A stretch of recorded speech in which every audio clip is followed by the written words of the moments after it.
तीन दामाद की सास पार्ट 1। कावेरी जी के पति का देहांत हुए काफी वक्त हो गया था। कावेरी जी की 3 बेटियां थी, ईशा, मोहिनी और सुहाना। तीनों ही काफी होशियार और नौकरी करने वाली थी, लेकिन उन तीनों से कावेरी जी इतना प्यार करती थी कि उनकी शादी की उम्र होने पर भी उन्हें पराये घर भेजने का उनका मन ही नहीं हुआ।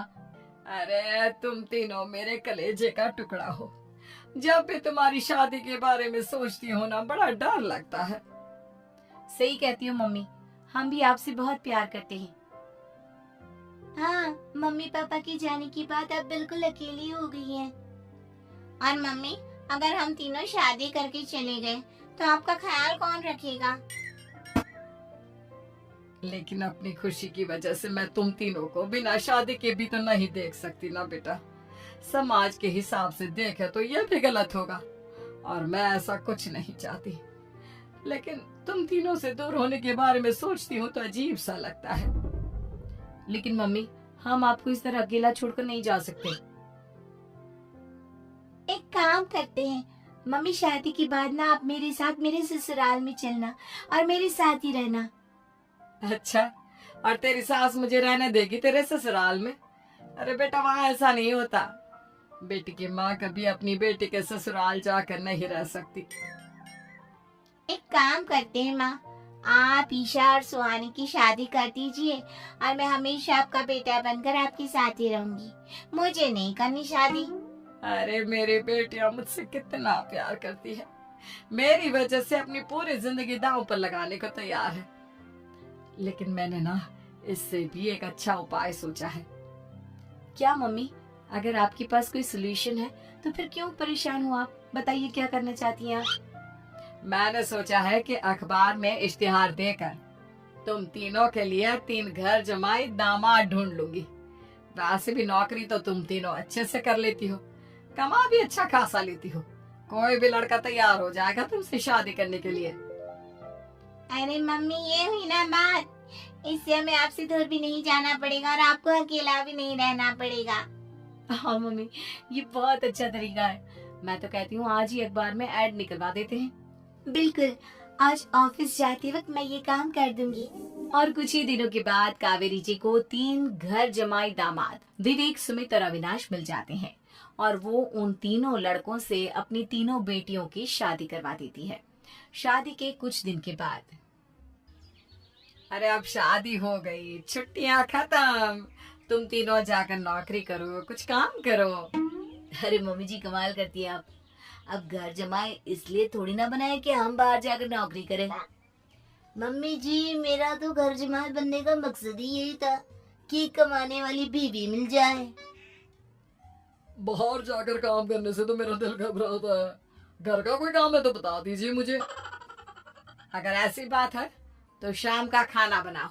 मेरी बेटियां नौकरी से थकी हारी आती है, अब नौकरी नहीं कर सकते तो कोई बात नहीं, घर का काम करो तुम लोग। मैं तो घर का काम करने में बहुत खुश हूँ। बस ये बाहर धूप में निकलना, रास्ते में जाना, नौकरी करना, ये सब मुझसे नहीं होता। बिल्कुल ठीक कह रहा है सुमित।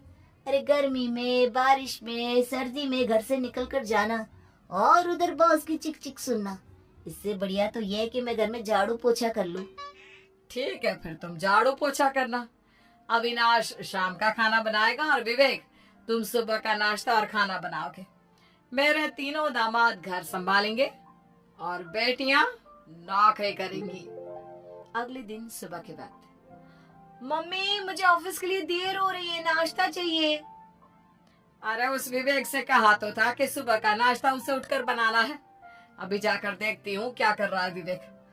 अभी तक सोया हुआ है क्या? सुबह के 10 बज गए हैं।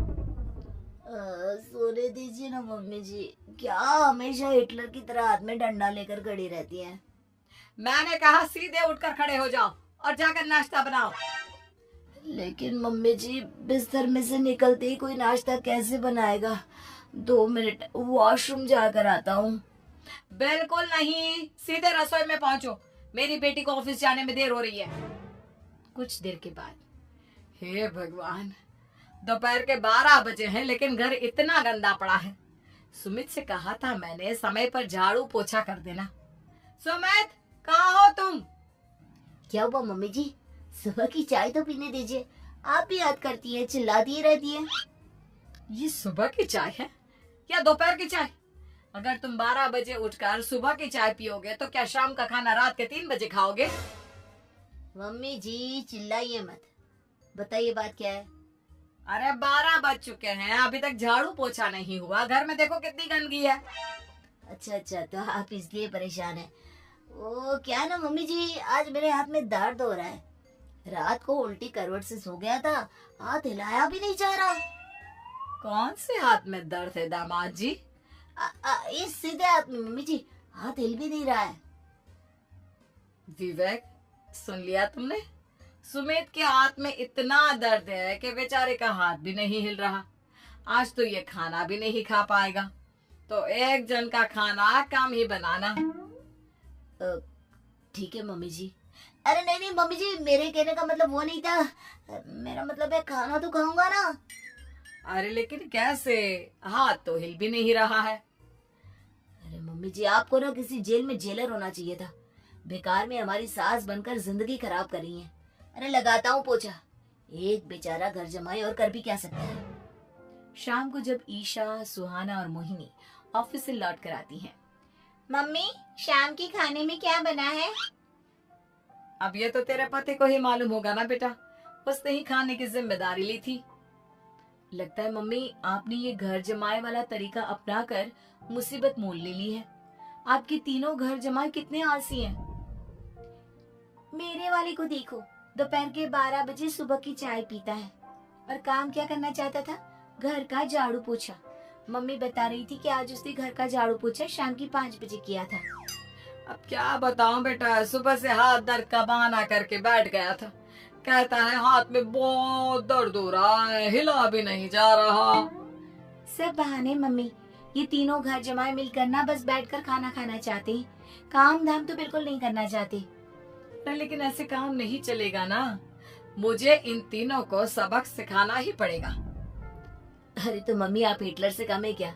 आपने जब हम तीनों को सबक सिखा सिखा कर इतना लायक बना दिया, तो इन तीनों नालायक दामाद को भी आप कुछ न कुछ तो बना ही देंगी। हाँ मम्मी, बस अपने अंदर के हिटलर को बाहर लाइए और अपनी तीनों दामादों को अच्छी तरह से सबक सिखाइए। रही बात आपकी बेटियों की, तो हम तीनों तो हमेशा से आपके साथ हैं। अरे लेकिन बेटा, इस काम के लिए तुम तीनों को मेहनत करनी पड़ेगी।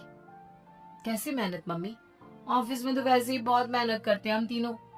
अरे प्रेग्नेंट हो जाओ, प्रेगनेंसी का बहाना बनाकर कह दो कि तुम तीनों ने नौकरी छोड़ दी है 2 साल के लिए, और जब घर में खाने के पैसे नहीं होंगे तो अपने आप काम पर जाएंगे ये तीनों। वाह मम्मी, क्या आइडिया दिया है। मैं तो कल ही जाकर कहने वाली हूँ कि मैं प्रेग्नेंट हो गई हूँ। फिर देखना कैसे मेरा पति अविनाश भाग भाग कर काम पर लग जाएगा।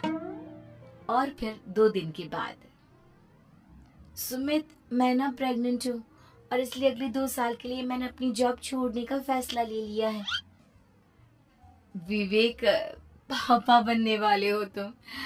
अब से ना तुम्हें ऑफिस जाना होगा, क्योंकि मैं तो 2 साल के लिए छुट्टी पर चली गई हूँ।